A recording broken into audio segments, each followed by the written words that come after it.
नमस्कार, मी जयश्री, वय वर्षे टिंब टिंब टिंब, सर्टिफाईड ज्येष्ठ नागरिक. आणि आता तर प्रश्नच नाही, न सांगताच दिसून येतं की आपण ज्येष्ठ नागरिक आहोत. तर आजकालच्या पिढीतले आपण ज्येष्ठ नागरिक, त्यामुळे सकाळी उठल्या उठल्या मोबाईल बघितल्याशिवाय आपलं काम सुरूच होत नाही.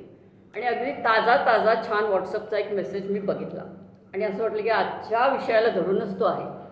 मग राहणार नाही, इथं आल्यानंतर तो सांगायला म्हणजे इतका पोटात असं डळमळत होतं की केव्हा एकदा बोलते केव्हा एकदा सांगते. तर शब्द असा आहे की बडी बेंच. बडी बेंच मी असं घाईघाईत वाचलं. अरे म्हटलं बडी बेंच असं काय लिहिलं, बडा बेंच लिहायला पाहिजे किंवा बडी दीदी, बडा भाई असं काहीतरी असलं पाहिजे. मग लक्षात आलं आपण स्पेलिंग बरोबर मी वाचलं, BUDDY, बडी बेंच. तरी पण मला समजलं नाही की हे काय असू शकेल. मग थोडंसं छान तो लेख वाचत गेले तर एका आजच्या पिढीतल्या आईची ती गोष्ट, मॉडर्न आई, ती एक तर जिमला जाणार, वर्कआउट करणार किंवा वॉकला चालू, आपण फिरायला जातो, योगा करतो किंवा गप्पा मारतो. तर ती आई जशी थोडीशी वॉक करत होती, तिला दिसतं की एका पार्कमध्ये मुलगी बसलेली आहे आणि त्या बेंचवरती लिहिलेलं असतं बडी बेंच म्हणून. तर त्या मुलीला ती विचारते की अगं ह्या बेंचचं अर्थ काय आहे, असं काय इथं तू बसलेली आहेस. आणि ते तुम्हाला माहिती नाही, हा जो बेंच आहे ना तो खूप स्पेशल असतो. म्हणजे काय, तर आम्ही इथं सगळ्या ज्या मैत्रिणी जमतो आणि काही वेळेला असं वाटतं की आपल्याला कोणी कोणी बोलतच नाही आहे. पण त्या दिवशी मी इथं जाऊन बसते, मग एखादा मित्र येतो किंवा एखादी मैत्रीण येते आणि ती बोलायला लागते. मग तुम्ही बोलता काय एवढं, खूप सांगायचं असतं आंटी की घाबरलेलो असतो आम्ही, कधी काही मार खाल्लेला असतो, कधी आईवडिलांशी भांडलेलो असतो किंवा मित्रामैत्रिणीशी भांडलेलो असतो, पण कुणाशी तरी बोलावं वाटतं. मग तो जो बेंच आहे तो अशा आमच्या मित्रमैत्रिणींसाठी. मग येतात का कोणी तिथे? खूप जण येतात.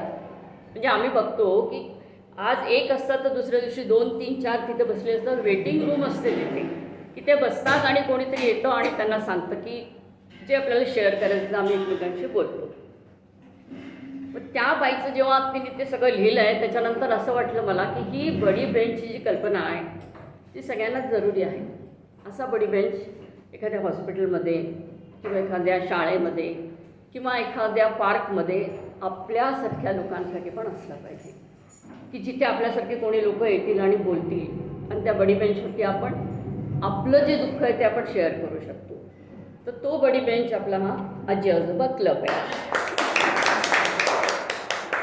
छान वाटलं मला ते वाचल्यानंतर. आणि आपण आज विषय असा घेतला की म्हातारपण आणि दुसरं बालपण. तर दुसरं बालपणमध्ये आपल्याला तर मागे जावं लागलं आणि आपण खूप मागे गेलो, मजा आली, खूप छान वाटलं. पण मला असं वाटत होतं की आपल्याला काहीतरी ह्याचा संबंध दाखवायला पाहिजे. म्हणजे बालपण आणि म्हातारपण हे एकसारखं आहे माहिती, पण आपण किती मागे जाणार, अगदी बाळ नाही व्हायचं आपल्याला. आता ही बघती की त्या बाळाबरोबर किती आपण अजून बाळ लहान झालेलो असतो. तर तिथपर्यंत न जाता फक्त आपण शाळेपर्यंत पोहोचूया. शाळेतल्या आठवणी प्रत्येकांच्या आहेत आणि ते शाळेत जाताना येताना किंवा आपल्या घरातल्या मंडळींच्या ज्या आठवणी असतात त्या सगळ्या आठवणीशी आपण थोडंसं कनेक्ट व्हायचा प्रयत्न करू. शाळेत जाताना वेणी घालणं, घट्ट वेणी घालणं, रिबीन बांधणं, त्यावेळेला आईचा चपटा, धड बसता येत नाही तुला, ऐकू येत नाही, कामं समजत नाही, घर झाडायचं तर खाली वागता पण येत नाही. शाळेत गेले की शाळेतले सर ओरडणार, अरे का बुद्धी घाण ठेवून आली होती का घरी, चाळणी घेऊन गेली होती की बुद्धी वाटताना देवाकडे. आणि सर जे ओरडतात किंवा घरातले सगळे जे ओरडायचे ते इथे चांगलं बसलेलं असतं. आणि जे मुलांच्या बाबतीत असेल किंवा आपल्या घरातल्या सगळ्या लोकांना तो अधिकार होता. म्हणजे आईबाबाच बोलतील असं नाही, आत्या, मावशी, काका कोणीही आपल्याला बोलू शकत होते. तर कॉमन शब्द काय होते, समजत नाही, गाढवासारखा लोळत असतो, डोकं घाण ठेवलेलं असतं, कामच सुधरत नाही, अरे हातपाय दिले देवाने तू चालव ना. तर हे सगळं जेव्हा आपण ते सारखं ऐकतो तेव्हा असं वाटतं की रे आपण पटकन मोठं व्हायला पाहिजे. पण मोठं होता होता आपण आलो 70ला. तर या 70ला किंवा 60ला आल्यानंतर आपल्याला त्या गोष्टी कळत नाही, जमत नाही, समजत नाही, ऐकू येत नाही, हातपाय चालवत नाही. तर हे सगळं ऐकल्यानंतर असं वाटतं की एकच मंत्र आहे, वाचाल तर वाचाल, चालवाल तर चालाल आणि वापराल तर टिकाल. ह्या सगळ्या गोष्टींशी थोडासा आपण आज एक छोटासा एक्सरसाइज करूया. तर शांतपणे बसूया. पटपट मागे सरका.